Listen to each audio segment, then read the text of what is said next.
Estamos aquí con el escritor Carlos Orellana, que el próximo 1 de agosto presentará su novela Crónica de Nadie a las 8 de la noche en la sala Abraham Valdelomar, José María Arguedas. Queríamos hacerle una pequeña entrevista a propósito de esta presentación, y es que muchos de sus seguidores, muchos de sus lectores estamos preocupados por saber por qué dejaste de escribir, Carlos, por qué dejaste de escribir buen tiempo y por qué vuelves quizá con mayor fuerza a publicar, a hacer literatura.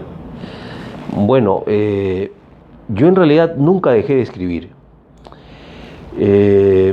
Lo que ocurre es que interrumpí muchas veces mi trabajo de escritor, ya sea por la política o por la burocracia o por una mezcla de ambas.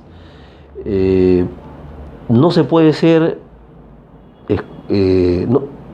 responder a un solo amo, a dos amos, en este caso la literatura y la política. Dejé de servir a la literatura para entregarme a trabajos que nada tenían que ver con la creación.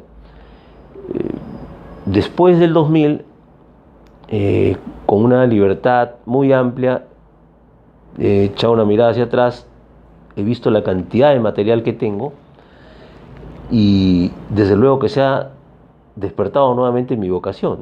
¿Qué puedo hacer? ¿Qué debo hacer? Si escribí tanto, ¿para qué fue?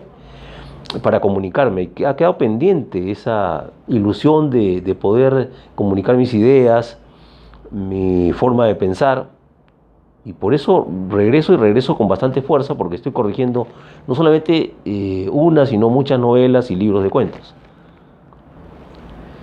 ¿Qué piensas, Carlos, respecto a los actuales narradores peruanos, los escritores jóvenes que salen, que publican? ¿Y qué piensas de los miembros de tu generación, aquellos que hace décadas te acompañaron en la ilusión de la literatura, en esto que nos lleva a publicar? Mira, yo empecé a escribir más o menos 1970 y tuve en la universidad, tanto la Católica como San Marcos, estudiaba paralelamente en ambas, la oportunidad de conocer a muchos de los escritores que hoy día ya son escritores famosos y traducidos a otras lenguas. Cueto, Ampuero, Guillermo Niño de Guzmán, por pensar en los más relevantes. En esta década del 2000 al 2010, ellos han publicado mucha obra literaria que de alguna manera se ha aprovechado el tema de la época de Fujimori.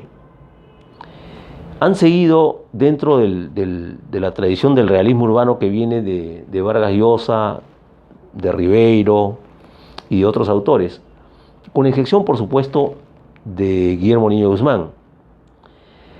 Si bien es cierto, este libro y otros que vienen todavía están en esa línea, yo trato de salir del realismo urbano e ir hacia lo fantástico, o en todo caso hacia una novela de lenguaje. En este sentido, me siento, a pesar de tener 67 años, más próximo a los narradores jóvenes, a los narradores que tienen 40 años o menos de 40 años, que son narradores excepcionales. Muchos de ellos han ganado premios importantes. Y me atrevo a lanzar esto. Creo que la generación de narradores más importante de la historia del Perú del siglo XX y XXI tiene en este momento 40 años. Creo que son los mejores, son narradores muy completos. Con una excepción, hay un narrador peruano que me parece uno de los más grandes narradores de estos últimos 100 años. Y quizá alguien puede decir es una gran exageración, pero asumo el riesgo. Se trata de Enrique Prochaska. Enrique Prochaska es un narrador excepcional. Sin embargo, ocurre que la crítica y los periódicos, los corrillos, no voy a decir mafias, pero sí círculos muy estrechos y que están marginando siempre, no le dan la importancia a un narrador como Prochaska. Eso me parece que distorsiona la imagen de la narrativa peruana en el exterior. Bueno, efectivamente, Carlos, Lancome Ediciones te publicó hace 2 años un libro de cuentos, La Edad Perdida y otros cuentos, donde efectivamente muchos de ellos, o algunos de ellos, tocan temas fantásticos. En ese sentido, quería preguntarte, ¿cuál es el eje temático de esta novela, Crónica de Nadie, y cuáles son tus proyectos narrativos a partir de ahora? Bueno, Crónica de Nadie yo la terminé de escribir el año 2006. Es la historia de un peruano de clase media, aprendiz de escritor, que termina como periodista en Nueva York porque es un migrante, que regresa después de 10 años, sale en 1984, regresa en 1994, y descubre un Perú donde se ha impuesto el orden. Descubre que hay una economía reconstruida y descubre muchas cosas que le dan la idea de una piel saludable, de un Perú con una piel saludable. Sin embargo, debajo de esa piel saludable hay algunas vísceras con problemas, con enfermedades, y posiblemente pueda empezar a pudrirse en el futuro. Creo que esto es lo que ha ocurrido. Este es el contexto. El personaje principal hace participar o se encuentra con muchos amigos de barrio de la universidad. Estos personajes provienen de todas partes. 2 de ellos son terroristas, son miembros de Sendero Luminoso. Uno está metido en negocios turbios y otro simplemente es un torturador y un violador. Hay otros personajes, por supuesto. Con esto yo he querido, con la mayor objetividad, darle voz a todos estos personajes que corresponden a peruanos de carne y hueso. Porque una de las cosas que yo subterráneamente postulo es que la palabra reconciliación tiene que tener un gran contenido. El contenido que debe tener es comprensión y capacidad de autocrítica y de análisis para saber lo que ocurrió.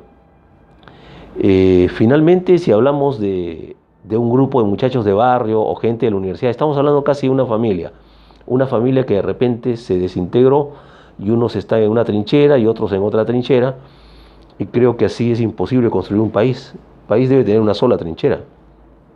La novela no es política, roza lo político, pero más que nada es una reflexión sobre el Perú, teniendo en consideración o teniendo como marco lo que pasó en los 90, ¿no? O sea que no es y sería absurdo que lo fuera, una alabanza al gobierno de Fujimori. De ninguna manera. Trato de ser objetivo a pesar de haber sido yo funcionario de ese gobierno y hombre cercano al ingeniero Alberto Fujimori. Yo no hago ninguna alabanza, simplemente trato de ser justo. Creo que efectivamente se atendió a principios de los 90 una gran emergencia y se salvó al país de su destrucción económica y se salvó al país de un proyecto totalitario. Pero eso fue una emergencia y los grandes problemas del Perú quedaron en pie y hoy día lo sabemos mejor que nadie. Gracias, Carlos, por tus minutos y te deseamos éxitos este 1 de agosto a las 8 de la noche en la presentación de esta novela y tu reencuentro con la literatura. Muchas gracias.